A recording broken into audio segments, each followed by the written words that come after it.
एका वकिलाने आपली लाखोंची कमाई सोडून देशासाठी सर्वस्व अर्पण केले. कोण होते ते? ते म्हणजे आपले देशबंधू चित्तरंजन दास होय. 1870 मध्ये सी.आर. दास यांचा जन्म झाला. पेशाने ते वकील होते.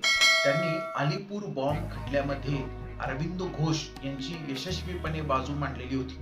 महात्मा गांधींच्या असहकार चळवळीमध्ये ते अग्रणी होते. पुढे जाऊन 1922 मध्ये त्यांनी काँग्रेसच्या गया अधिवेशनाचे अध्यक्षपद भूषवले. 1923 मध्ये त्यांनी मोतीलाल नेहरू यांच्या सोबत स्वराज पक्षाची स्थापना केली आणि 1924 मध्ये ते कलकत्त्याचे निर्वाचित महापौर बनले. त्यांनी इंडिया फॉर इंडियन्स आणि फ्रीडम थ्रू डिसओबिडियन्स ही दोन पुस्तकं लिहिली व फॉरवर्ड हे वृत्तपत्र त्यांनी काढलेलं होतं. त्याला पुढं लिबर्टी या नावाने ओळखलं जातं. अशा या व्यक्तिमत्वाला त्यांच्या कार्याबद्दल देशबंधू म्हणजेच देशाचा मित्र अशी उपाधी दिली गेली.